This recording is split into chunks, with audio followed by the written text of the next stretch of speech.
everybody. Hello, everybody. That was a good false start. Hello, no goodbye. Hello. I'm a Christmas tree topper. Don't expect me to talk, or tree talk, or whatever you want to call it. Welcome to the Witch's Movie Coven, where witches talk all things movies. Mostly witch movies.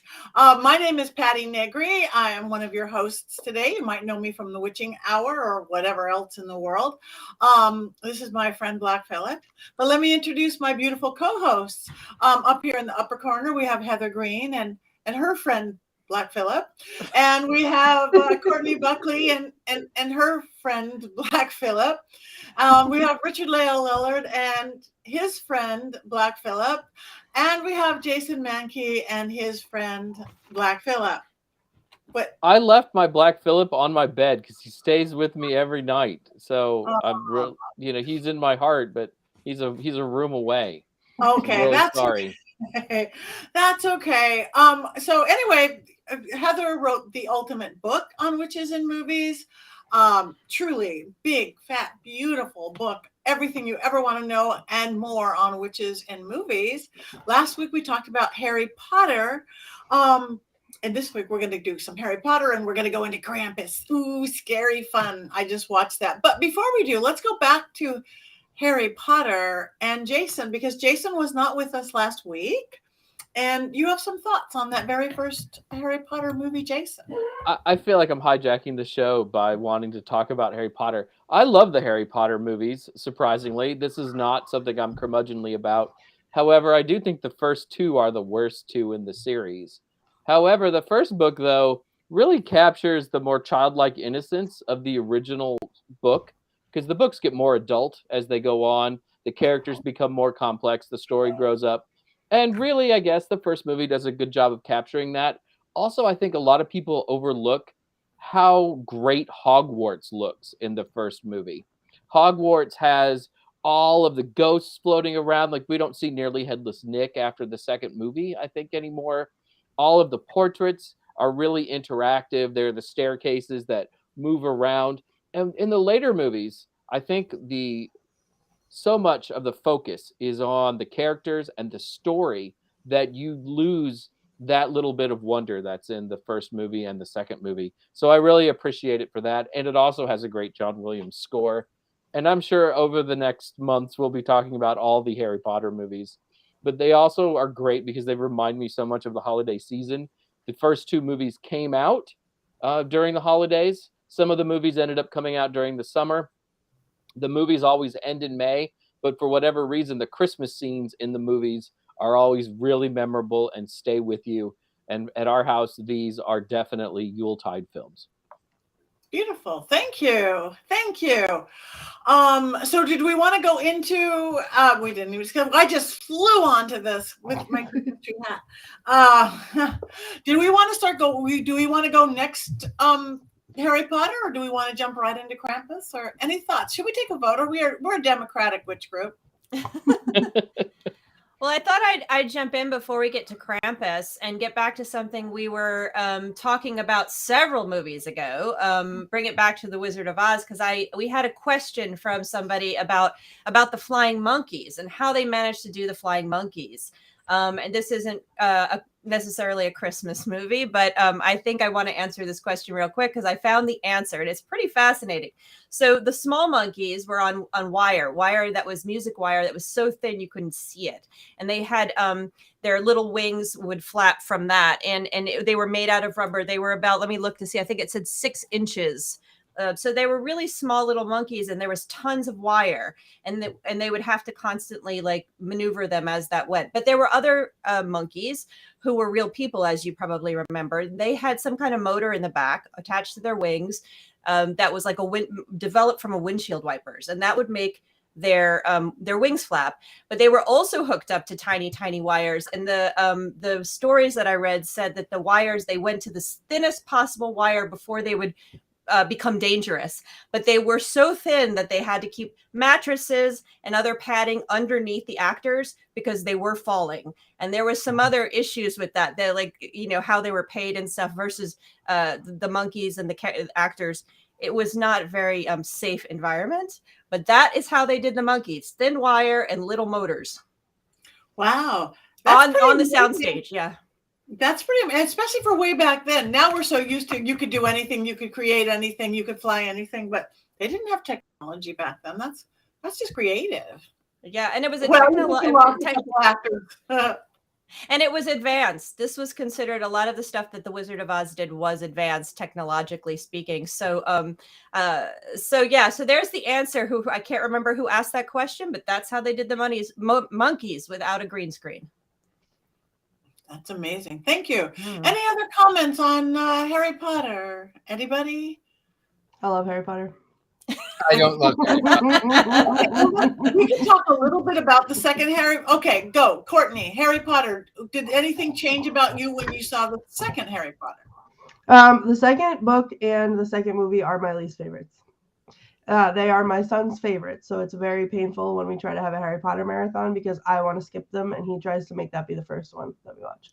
So I have a lot of thoughts about that I think would take up a whole episode, but yeah, and I mean, I love it through and through. Sorry, Richard Lale. That's okay. Nobody's perfect. Except for you, Lale. But what is it that you don't like about the second one, Courtney? We don't have to take the whole episode. It's just not like, I love all of them, but it's just not my favorite one. It's my least favorite one. I just think I don't love the story as much as I love the story in the other ones. I don't love really anything about it. Yeah. Like I enjoy it, but because it's Harry Potter. But if it was its own thing, I would never rewatch it or reread it. Okay, thanks. Anybody else have any specific thoughts about the second one? I'm only on the first one. And as boring as it was, I probably won't watch the second one. My Grinch heart just shrunk 3 sizes. Oh, and no. Jason, that size, down to the size of the half. Jason is still in shock. He didn't hear the story. He wasn't here for last week in the full report from Richard Lale. So I think I heard enough of that report from Richard Lale. Wow. I mean, they're not perfect. I mean, they're not perfect movies, especially the first one. But to call it boring, I mean, that's a step too far. Step too far. Blasphemy! Take your Black Phillip away. No. How can Hermione Granger ever be boring? I love her. I was bored. Leviosa, not Levioso. I mean, come on. To be fair, though, I downloaded the wrong movie. I mean, it was the right movie, but it was the editor's cut, and so he was interrupting every 5 minutes or so. Now, in this scene, we actually shot it from above, and I really liked the way that the light played on. And I really wanted to just watch this movie that I'm not enjoying anyway. Richard Lale, I already told you, you can have my Amazon Prime login, and I have all of them on there, the right ones, and you can enjoy them that way if you so choose. Skip the second one. I will probably skip the second one and the third one and the fourth one. No! The third one is so good. Yeah, the third one resets the entire series in a way, and all of a sudden the movies grow up, the color palette changes, the movies completely improve when you get to Prisoner of Azkaban, which is the third film. Why do you think that is? Is it because the kids are growing up and it's taking on a new way of being? It's not little kids anymore. Part Story of it gets darker. Change of directors really helped too. I mean, the third one is when we get a new director from the first 2 films, and the way he envisions the story is just a lot different. I also think by the third book too, the story's starting to grow up. It's not just for 5th graders anymore. All of a sudden, this feels like maybe it's going to become more and more, I don't want to say adult, because that makes it sound maybe a little more racy and tawdry and violent than it is, but it's a little bit more all ages and not just for school age kids.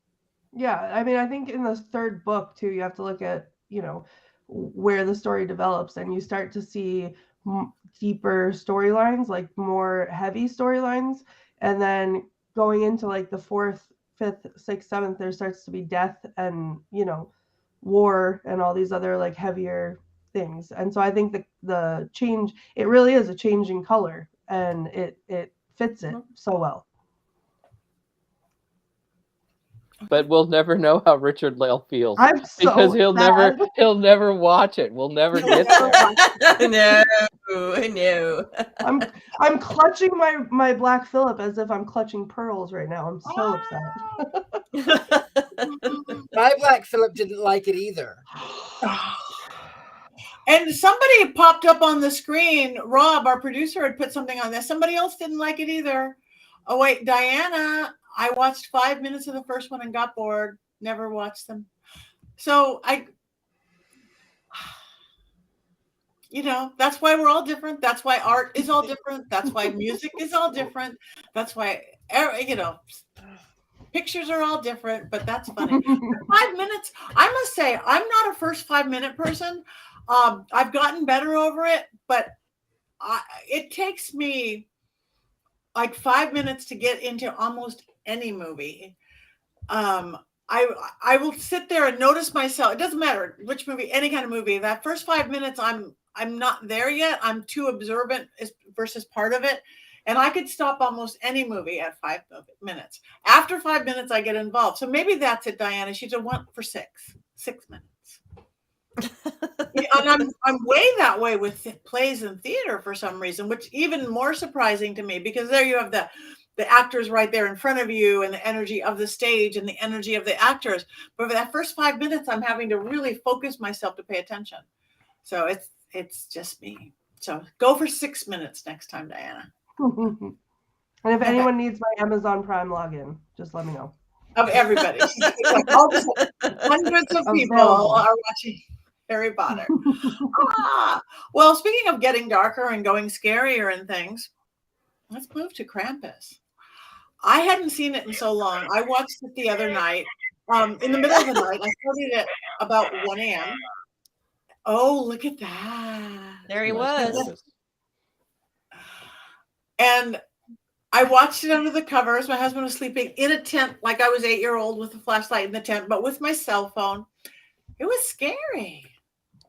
So let's talk Krampus. Who wants to go first? Who's a fan? I love it. I love it. I love it. I love it. I love it. I love it. I love it. Richard Lale, you talk Krampus.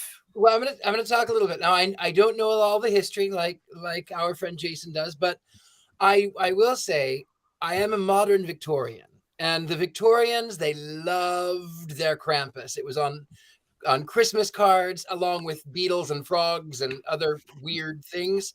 So, you know, the Victorians didn't really quite understand Christmas. And then for me, you were in my house in Pasadena. You saw all of my horned creatures that I had on my.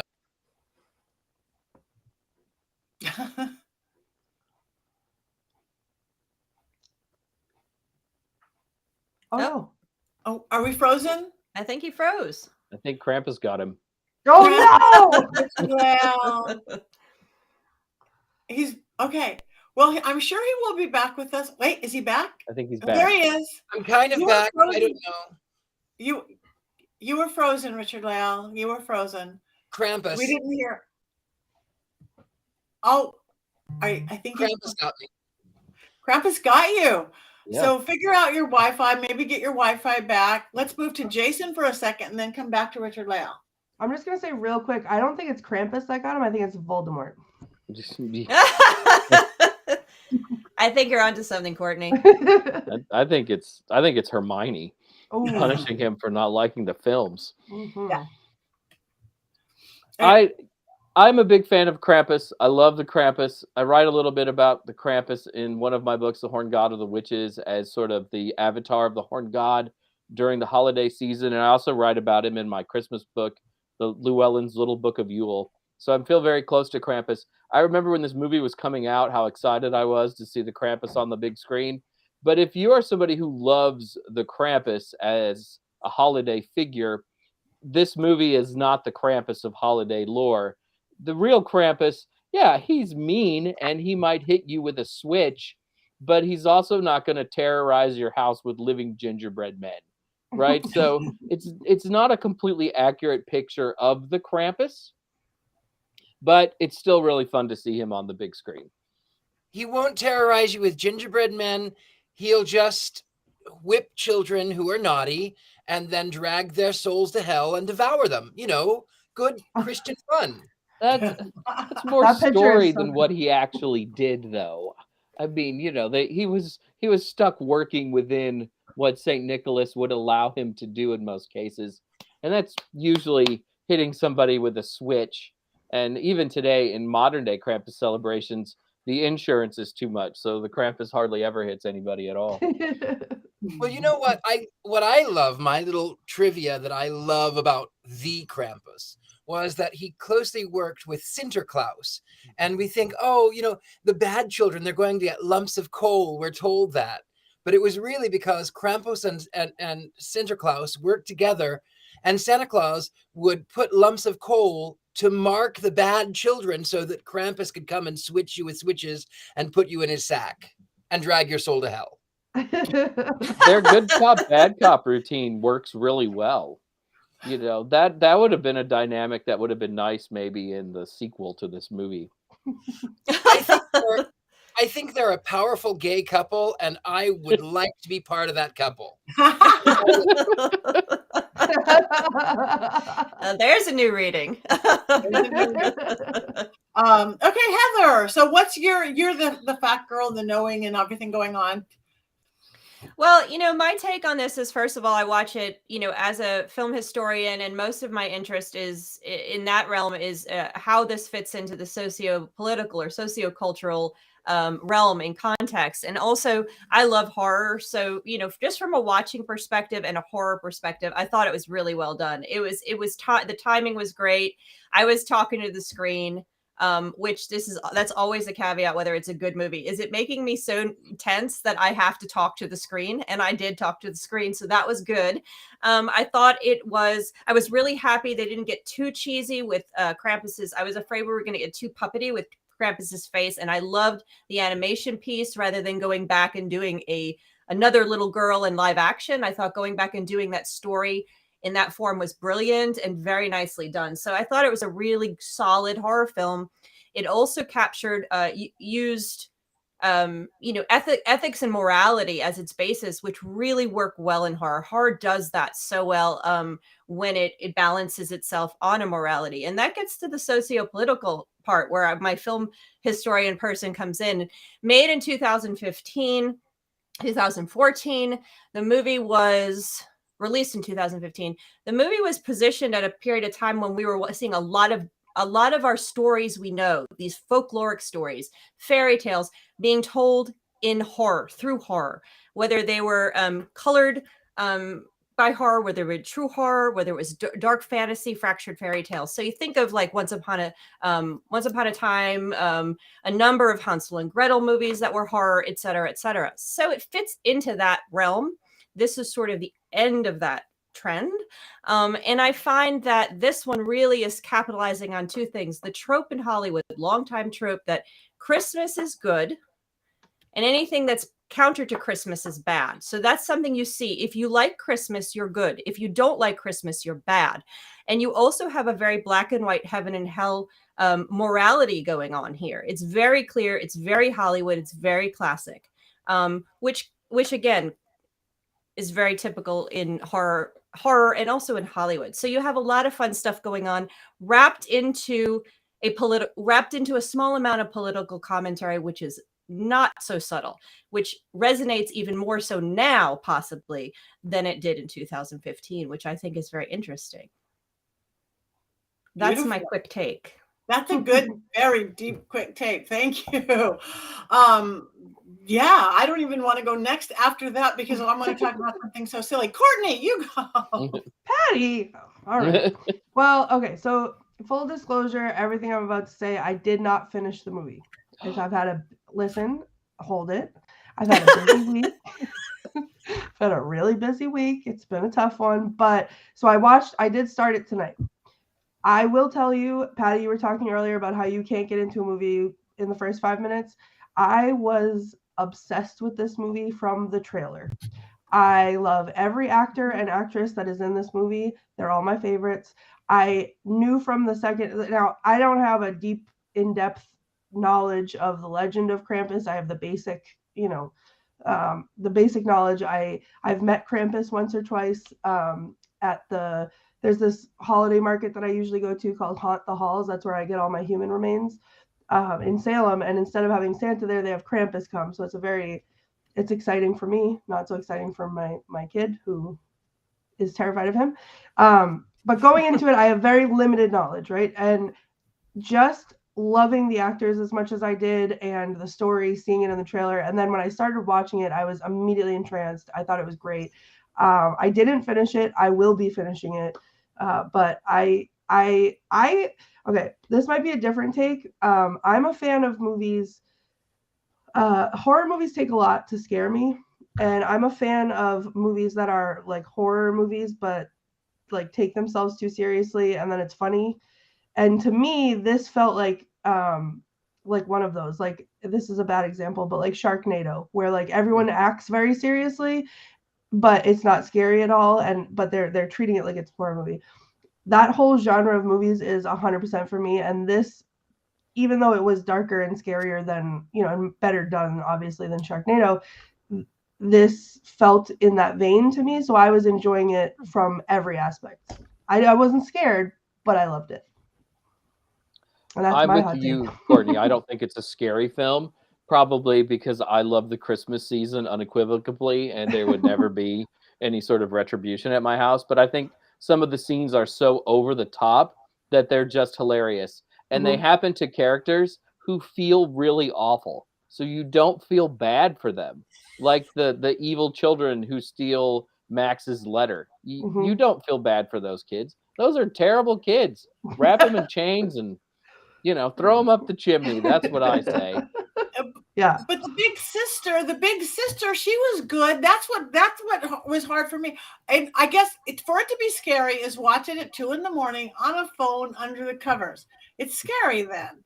But the bad kids are the bad kids. Let it happen to them, the idiot family members. But the big sister, I wouldn't have came back in the house. I'd have kept looking for her if I was the dad. Maybe that's just me. That bothered me. It's like, what are you doing? What are you doing? I just kept saying that. Go back.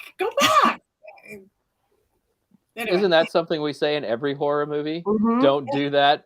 Come back. Don't go in that room. Don't go in the basement. Why did you open that door? I mean, close the basement door. Yeah. Don't go into the barn. There's a wood chipper in there. Don't do it. Don't do it. You gotta do it. Most horror movies are not scary. That's the funny part of most horror movies. For me too, Courtney, I don't get there's very few times where a jump scare will actually scare me. And I think probably one of the scariest ones, and not so much now because I've seen it so many times, was Alien. The first one, terrifying, brilliant movie on all levels, and that was scary. So, but this one was I call it a horror film, and a lot of horror films are not scary so much but they use the horror mechanisms. They use all of the pieces in there to make this tension and to create it creates a horror. It's kind of like The Witch. The Witch is not a classic horror film. It creates this atmosphere. It makes these suggestions. It creates a horror atmosphere that either it makes you tense or scares you or makes you uneasy or, and sometimes so uneasy we laugh. Sometimes it's silly. There's a lot of horror movies that are silly, but or it makes you think about something that could be terrifying if it happens. So there's a lot of mechanisms. That's what horror is so brilliant. It's one of the best genres that we have, really, I think. Yeah. I like funny, scary. I do. They got to be funny. Scream. Or not take yourself too seriously. And that one, it had funny moments. I mean, that family was very funny, but I still was scary under the covers. Richard Lale, I think you are back now. So do you remember what you were saying when you got completely cut off? I was going to say I love I love the images of the horned gods. I love that. You were at my house in Pasadena. You saw my collection of masks, my horned masks. Beautiful. And people would say to me, oh, well, wouldn't it be more appropriate to live in a Victorian and have cherubs and angels? And I go, no, because that's the 18th century. No. Okay. The Victorians, they loved their devils. They really, really loved their devils. And I'm a modern Victorian. And I will say on to Heather's point about Hollywood has this trope where that if you love Christmas, you're good. And if you hate Christmas, you're bad. And I have to tell you, I hate Christmas. Well, you're going to have trouble in a movie. So over the last few weeks, I've been developing a very big crush on Richard Lale. And because I feel like we've been in sync on so many issues. Like if there's two people who don't like a movie, it's probably us. And I feel a kinship. And then tonight, it's just gone down the crapper. It's just not there now. But Richard Lale hates Harry Potter and hates Christmas. And you know, I'm wearing my sweater tonight. And I've even got my bunny slippers on from a Christmas You're a pink Story. nightmare. And yes, I'm a pink nightmare. I'm just heartbroken. I just don't know what to think now. Any fool to go about with Merry Christmas on his lips should be boiled in his own pudding and buried with a stake of holly through his heart. Humbug, I say. Bah, humbug. Yeah. We're going to have a Jason Richard Lale, standoff or something like that. I know. Hey, you know why? The heart's getting smaller again. But you know why I no. don't like Christmas? I don't like Christmas because it's the same 5 songs over and over and over. And it's all of those tacky lights. And it's all of those horrible, I give gifts year round. I give gifts because I like people or because I want them dead. You never know which. But I give gifts because I feel like it. And then I feel like it's such a thing in Christmas to give a gift. And wouldn't it be better to just give an orange? Like that was what they used to give. Couldn't I give you an orange and that would make you happy? I should. And also, it's nice when people give me gifts. I mean, Black Phillip was a great gift. I've gotten some really great gifts over time, but normally I like to buy my own gifts because I have very specific tastes and a penchant for the dark. So the entire series of Harry Potter we were going to send you. Take that. Yeah, I better call the post office and get that one. Get that back. I was gonna give you a Christmas present, Richard Lale, but not anymore. No. You cannot have my Amazon account. I'm sorry, you can't. Yeah.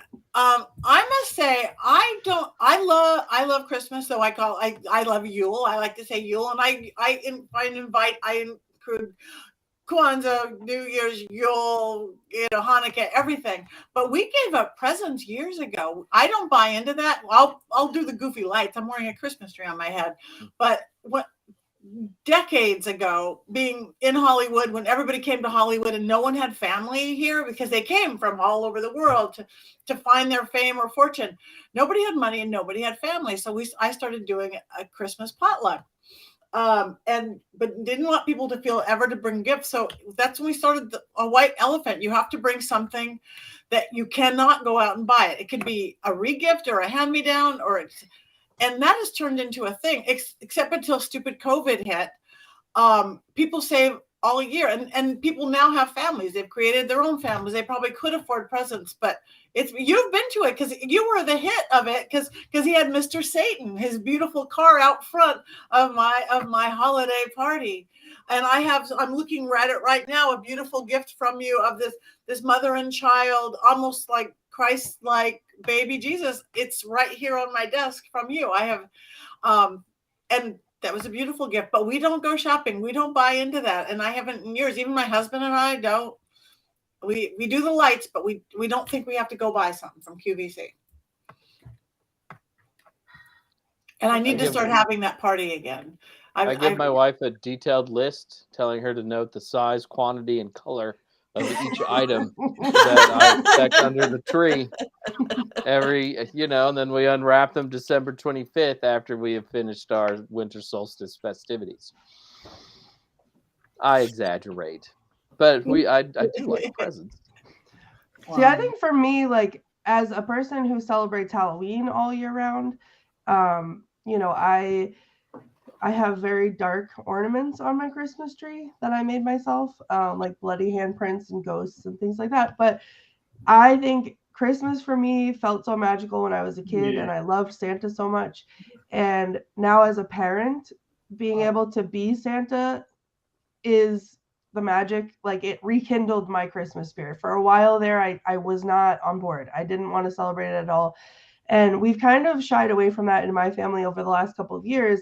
Instead of going out, because I've been a single mom and I work multiple jobs, and all I ever wanted for Christmas was money to get my kid Christmas presents.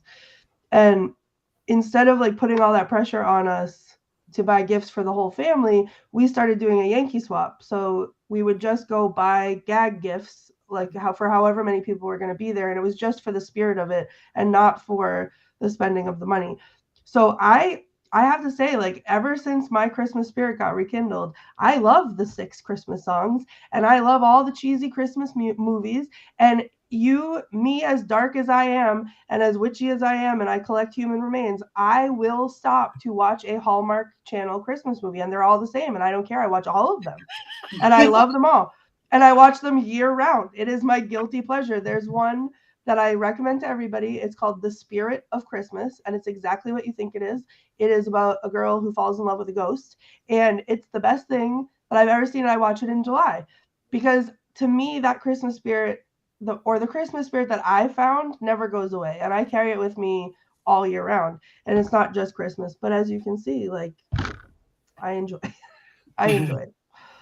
I think we're gonna have our own Hallmark movie next year, though, where we all haunt Richard Lale. I think that's great. Agrees with us about the holiday season. To be fair, you kind of look like the ghosts of that haunt Scrooge. I mean, in this image, look at you. You kind of and you're Scrooge. Yeah, we are. You're the ghosts of that haunt you.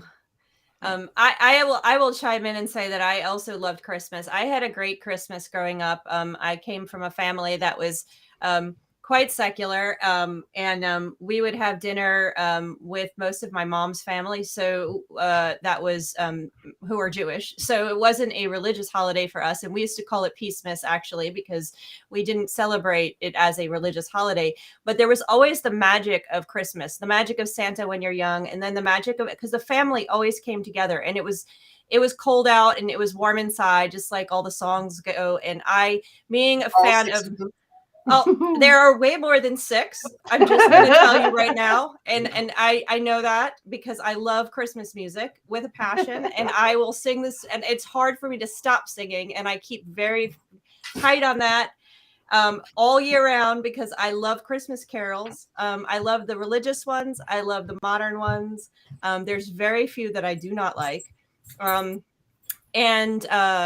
so I've carried that again, like Courtney said. And then when you have children, you find you either refind it, like Courtney said, or you carry it over and it becomes even more magical. And so we've had such a fun time capturing the traditions of my childhood for them, which we do. And then, of course, creating new traditions. We have visitors now today, and I think I told you guys this last week, that the presents are left from my children, from Satan, from Krampus, and Santa. So they all get presents from all 3 of them. And that's quite fun, as well as from us. And we try to make fun of it. And last year we started, well, it was actually this year, we've started a new tradition because we have a lot of artists in our family and creative people. So we did a poetry night at Thanksgiving. So everybody had to make a read a poem. This year we're doing portraits. Everybody's making a portrait of somebody else, and we don't know who has who. So and I'm not going to reveal who I have in case that someone is listening. So we all have to, in our own art style or however we want, have to make a portrait of the other family member, and we present them at Christmas. And we're going to try to keep doing this kind of fun stuff just to make it about family and getting together and being creative and you know, and then sing a few carols and drink a few drinks and celebrate Yuletide and all of the meanings. So I love it. I'm totally with Jason on Courtney in this one. Sorry, Richard Lale. We are the ghosts that haunt you. I love it too. I love it too. You too, Patty. I love it too. I like goofy presents. It's like, you know, it takes you all year to find a nice 8-track tape of Kool and the Gang. Oh yes, Wow. That's a great present. Yeah. I mean, if I got that, I would celebrate good times. Yeah. And then he goes, "What is this?" Wait, you're young. I don't know I know what they are. You do? Okay. Yeah. I never had one, but I know what they are. One other thing, there is a great not so great witch movie that's a Christmas movie. It's called The Magic Christmas Tree. And it was kind of, they tried to take a little bit of the Wizard of Oz styling from the way they did it. But yes, there is the Magic Christmas Tree. It's it's like 66 or something like that. And it has a witchy character in it. It is a terrible movie, but there's your witch Christmas movie. And of course, anything with La Befana. I believe there's several movies with La Befana in it, which are other witch Christmas movies. But yeah, I brought this one up before, but it's Santa versus the Devil, it's a horrible film. It's a bad film. Talk about B movies. It was filmed in Mexico and it's dubbed in English, but they have these sort of voices like this. Ho, ho, ho, I am Santa Claus. And then in the trope, of course, the devil is angry because there's Christmas. And so he sends his minions out to try to stop Santa from giving gifts to good children. I need it immediately. It's so bad. It's good. I love that film. I love bad but good movies. Like so bad they're good. Like totally off topic, not Christmas related, not anything related, but has anyone seen Velocipaster? Oh my God. It's like my favorite movie. So bad. But I was screaming, laughing, watching it. I think I love that kind of stuff. And I think Christmas is a great time to make those movies happen. I mean, you can't. And I just want to touch on something that Heather said, or Heather was talking about earlier with traditions. And I think that one of the best things I think that helped me find my Christmas spirit and feels witchy at the same time is creating new traditions. And, you know, this year, my heart is both growing and shrinking 3 sizes. My son decided that while he wholeheartedly believes in Santa, he is too old for Santa to visit our house.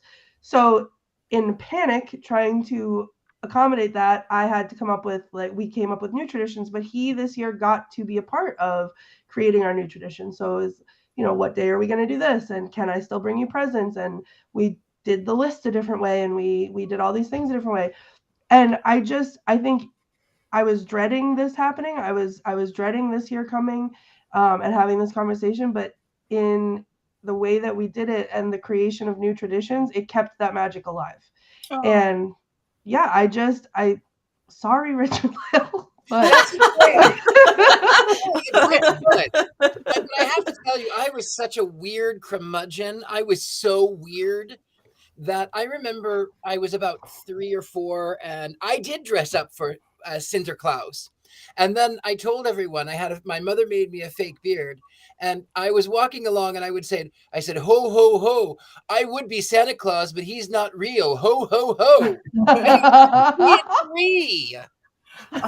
You were that boy. Oh my God, that's hysterical. You must have been an adorable child, though, Richard Lale. Magical. I was an adorable child. I was a good kid outside of my penchant for the dark and my hatred of Christmas. And Harry Potter. So I think that is beautiful, Courtney, that you are creating new traditions for your son. And how old is he again? 22. Yeah. So he's 12 going on 107, but yeah. I've been introducing him, and I've been doing it for a couple of years now, introducing him to what I started to call mama magic. So like I would we would go out on a full moon and put the crystals outside, and or whatever. So it feels very like Mama Magic-y, like that we can incorporate some of that also into Christmas to sort of steer it towards Yuletide. Like my family is very religious. My mother said to me today that I experienced a Christmas miracle. Does that mean I'm gonna come to church with her on Christmas Eve? And I said really rude things about it, and I said, yeah, maybe to burn it down, but because I had to light it on fire when I stepped inside. And I did one year, another lovely tradition for Christmas was I made my mother a like full-size blanket of my face, making a really ugly face. So then the next year I carried on the blanket tradition and got her a blanket that said "Let's summon demons," and she didn't love that. So but it's I incorporated like my craft into this, and I feel like this season this year of my grown-up 12-year-old boy who doesn't want Santa to come is like the perfect opportunity to start leaning more towards Yule in ways that is meaningful to us. And I'm really I didn't think I would be. I thought I would be heartbroken, but I'm actually really excited about it. It is, and very I think exciting. having the craft to come back to, fall back on with that, and everything else, that sort of eased that transition for me, which makes me be able to ease that transition for him. Oh, that's beautiful. It's beautiful. It really is beautiful. Thanks, guys. And I think the one thing we did is that we did a similar thing and told them that as Santa does exist, and Santa is the magic, and Santa is the loving and the giving, and so we just explained it, or I explained it in that same context. And one of the things we do that's connected to witchcraft and connected to those traditions is we honor ancestors at Yuletide. So with every ornament, we put ornaments on that are historical from our family. So we have representations of my grandparents who are no longer alive on the tree. And when I put those on, it's with purpose and intent. And we do the same. And a lot of the ornaments, they have years on them from the 70s, from the 60s. And we put some on from my partner's parents who have passed, and representations of them with, and we have candles and pictures. So there is a sense of connection to times past too, which is very witchy, which connects it, then takes it through Samhain. You go through Samhain with that introduction, and now you're bringing all the family home for the celebration. So it feels very nice, very magical, and not just magical, Hallmark magical. Yeah. Witchy magical. That's Ornaments. what I want to do. I'm thinking about, now that my parents are gone and so many, that whole generation is gone, and I realize how much I don't know of stories. I want to bring back storytelling. Yes. Because before there was television, before there was internet, before there was everything. And Richard Lale, you're like one of the best storytellers I know, and I'm like, that's what we need to do for the holidays, whatever you call it. I want to. When I start doing this gathering again, I think I'm going to start little and go back up. I'm just not ready to do my big blowout thing, but I want to start a little with a storytelling. Bring the story. You should. I say that I don't like Christmas, and I think the truth is, I don't like. I'm a little autistic, maybe a lot autistic. I don't know, but I get it's the one time of year where everything is so bright and it's so noisy and it's so loud. It was the one time of year that my parents, who had this great relationship, that was the one time of year that they would fight. So it was always very hard, because then all of my siblings would come, and all I wanted to do was just be left alone and be in the quiet and in the dark, because it didn't hurt my eyes and it didn't hurt my head. And everyone would come and everyone would yell, and it was so loud. It was just not, it didn't make me happy. So I think I still carry that along. But truthfully, when the spirit of giving, I love that. The spirit of creation, I love that. Ghost stories, I love that aspect. Remembering the ancestors, I think, is beautiful. I think also the calling of the light, like all of these other pagan gods that had been born on the 25th on or around the winter solstice. It was that hope of the new light. I think that part is really beautiful. Yeah, it's working. It's working. I'm bringing up the light. So I feel like we're thawing Richard Lale's heart as well. That's what I'm saying. And we're working on him. Her I heart's wanna going bigger. I still think Christmas is a humbug. That's okay. Oh well. 'Cause you can like I want to thank everybody who's where some of them were putting up. Everybody's commenting. We love that you guys are. I know. I was just going to read. Hi, Zachariah the Witch. He just said something about I forgot what it was. A Christmas witch. But thank you guys. We love that you guys are putting in your opinions and your thoughts and what you like and what you don't like. Other than Hot Girls for You, everybody else. And not that there's anything wrong with Hot Girls for You XXX69, but everybody who is talking about all this stuff, we're reading it, even if we're not commenting, and we thank you. Sensory overload, yeah, it can't be said. But I've got to go before we go on and we say what we're doing and who we are and all that stuff. I have to go back. I'm just loving you, Heather, that your family gets presents from Santa and Krampus and Satan. Now, does Santa have a style versus what does like Krampus have a style versus Satan have a style?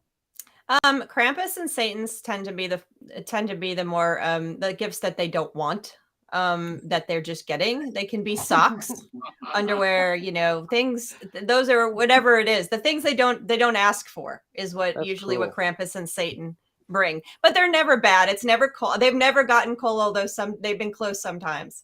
So it's just a fun thing that we've done over the last few years as they've gotten older, and know who they are. Although if they watch the Krampus movie, they might change their mind about that because they. I do want to add though that I think that over the last, especially 120 years, we've lost a lot of Yuletide traditions that I think might appeal more to witches, because we've really kind of transformed this season from what was once a season of debauchery and inverting the social order into something that's much more settled. But when Patty mentioned stories, up until the early 20th century, people sat down on Christmas Eve and told ghost stories. It was wonderful. A time for ghost stories. A Christmas Carol is a ghost story, and Dickens wrote several others that are very much like that are ghost stories in their own ways. So, maybe these are some of the traditions what we can bring back with our power as the Witch's Movie Coven, just kind of change things and, bring some of those more witchy, maybe less lights, less sensory overload traditions back into the holiday season. I like it. I like that idea. We love that. So I know we kind of fell off movie topic today, but that's okay because we're witches and we get to break the rules and do whatever we want sometimes. Ghost stories are excellent. Yes, ghost stories. I want to tell family stories. I want to tell ghost stories. I want to tell, grab Black Phillip, cuddle up with the dog and the cat and the Black Phillip, and Jason. Next week, bring Black Phillip. He's right. He's just like through the wall. I mean, he's right there. I can feel his evil love for me coming through. But I do have Sparkles the Christmas llama on my sweater. So Sparkles. They're related. Sparkles. They're related. Yeah, they're related. And she's got her little scarf there. I mean, that's adorable. That's good enough. All right. Yeah. I brought in honor of Krampus, I brought another horn for Black. Oh, it's a moose wow. That is beautiful. Anyway, we want you guys listening to tell us some other movies you want to talk to. We're going into the new year. It's still the holidays right now. We still got Yule coming. I do want to wish everyone. Are we going to be here? We're going to be here are we going to be here on Yule on the 21st on solstice on the.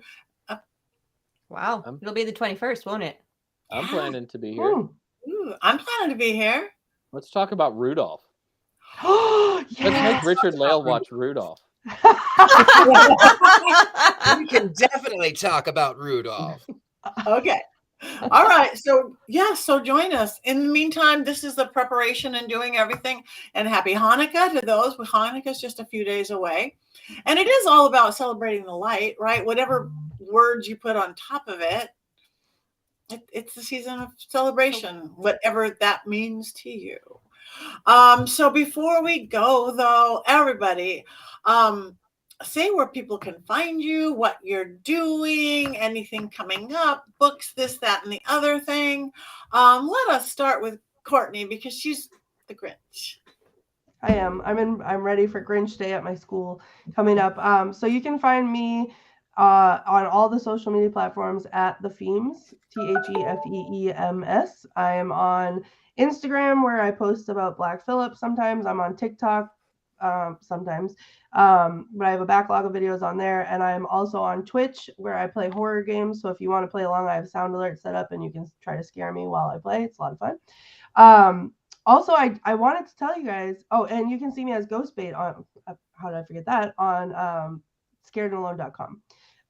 But I wanted to tell you, I'm so excited. I bought myself some Christmas presents, some Yule gifts, if you will, at mysterycontrol.com. I placed an order for some Witch's Movie Coven gear, and I have to say it is chef's kiss. I haven't gotten it yet, but the logo with Black Phillip on it is incredible.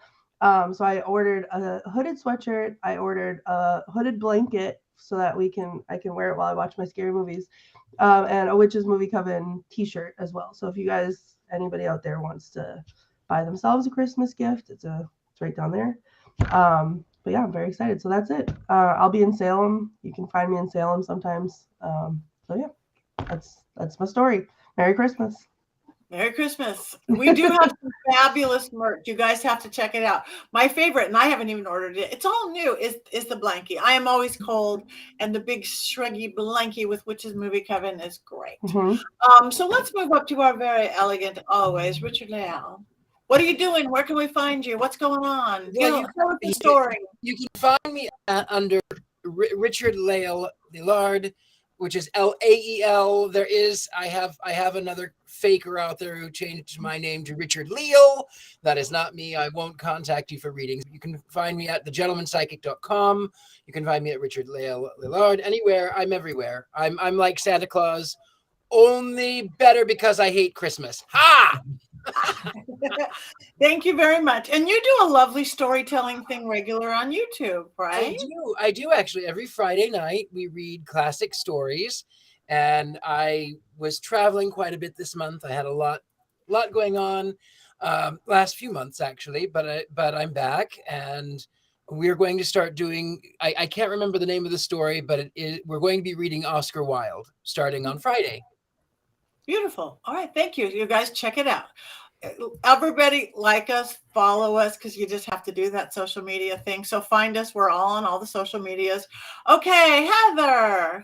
Well, you know what? Before I tell you where you can find me, I want to point out that we have a note that we didn't do the wands up for Krampus. So I'm very concerned about that. No. Okay, well, we haven't hung up yet. I've got to find my wand. Yeah. Do we want to do that while first? she's finding the wand, I'll say you can find me at heathergreene.net. That's where all my socials there. I'm on Instagram and Twitter and Facebook and some other new ones that I'm trying out as well, which are not up yet until I figure out how to use them because they're hard. And I did write the book. So if you are going to wrap up in a blind movie, Witch's Coven, why not watch some witch movies? And so here's my book. It has nice lists of all the witch movies. Even the Magic Christmas Tree is listed and mentioned in here, which is the witch Christmas movie. And I also am working with my partner on some great witchy gifts. And I hope to get a Witchy Coven blanket to pair up with all my witchy stuff. So please come and find me. Tell me what movies I've missed in the book. Please come and find me and let's chat movies. All kinds of movies. Okay. So should we finish this and then we will vote? Well, we're gonna hold the moment for that. So we're not gonna vote yet. Jason. I'm Jason Mankey. I'm everywhere. Facebook, TikTok, Instagram, Twitter until it closes soon. Last Friday, my latest book came out, Modern Witchcraft with the Greek Gods. I was on Patty's show earlier this week talking about it. I co-wrote this with Estrella Taylor, who's a great writer. So it's a very exciting, festive time. We were the #1 new release in paganism at Amazon. And they actually sold out of physical copies of the book there. So that was like a big deal. I think they only ordered 20, but they still sold out. And I'll take it and I'll run. And I'm also the author of the Little Book of Yule because I truly love this season And next year you can read Richard Lale's Llewellyn's Little Book of Anti-Yule. And Wait, I'm in. Let me know. Let's chat after. Yeah, I love it. The book. Yeah, Bah Humbug. By Richard Lale. Okay, thank you for that. My name is Patti Negri. Again, thank you guys for tuning in. My podcast, my other podcast, is called The Witching Hour, which they all are. And this week's is Jason talking about this new book. So it's everywhere right now that you get podcast, Apple, Spotify, this, that, and the other thing, and in audio and on video, and my YouTube, and will be on Paraflex. I also teach at my school, University Magicka, as does Richard Lale. So if you want to learn all this witchy stuff and more, we're not just all witches. We have New Agers, we have werewolves, we have vampires, we have Satanists, Richard Lale. We have Catholic priests. We have it all. But do like us, do follow us. I am around. I'm home for the holidays, not traveling. I'm usually talking about traveling, but my next thing up, if anybody likes the paranormal, come to the Caribbean with us. Dark Waters Cruise is coming up. I've never done a Caribbean cruise before, but you can come with us with all sorts of ghosty people. Great way to start the new year. PattiNegri.com, Patti Negri Psychic Medium on Facebook, Patti.Negri on Instagram. I too get lots of fake people like Richard Lale. I will never contact you. I now finally am verified on everything but crazy Twitter. So if it's not verified, it's not me. And other than that, you guys, this is us. And tell your friends about this. Tell your friends about the Witch's Movie Coven to watch all of our other shows. And now, yes, we are going. Let's talk about Krampus. Wands up or wands down? Unanimous. I love it. Scissors. Wait a minute. It's Krampus. I thought it was scary. Well, we have a unanimous wand, scissors, dowsing rods, and bones up. We are an odd lot, aren't we? I love us. So thank you guys, Witch's Movie Coven, everything. I want to thank our producers, Rob Cohen and Christine Roth. They keep us here. They get us here. They put some on the things that we forget to do along the way. I want to thank more than anything all of you guys for tuning in and for, we got wands up. We got wands, a couple wands up. You guys didn't vote a whole lot, but we thank you that you did. KC Barrows. So tune back next week. It will be the solstice. It will be the shortest day of the year, the longest night of the year, a good time to celebrate. So celebrate it with us. I don't know what we're going to do yet, but we'll figure it out before then. Other than that, we have one more thing to do, right, guys? I'm ready. You guys have to do it with us. And you're going, what is it? What is it going to do? What do witches do? We cackle. So turn up the volume. And we might even end 1 minute. I usually am so good at ending right at 7 o'clock. Is there anything we could talk about for 1 minute? Or just no. Other than the breakup, I mean, we're going to make page 6. We're going to make TMZ the breakup of Richard Lale and Jason.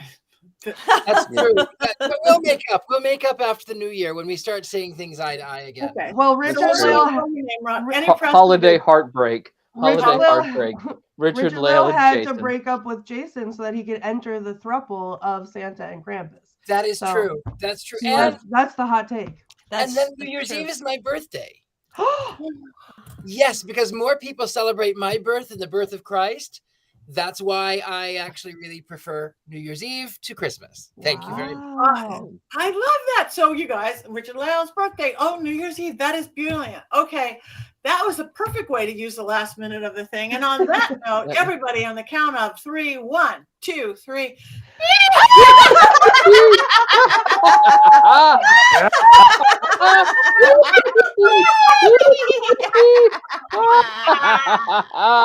Ho, ho, ho.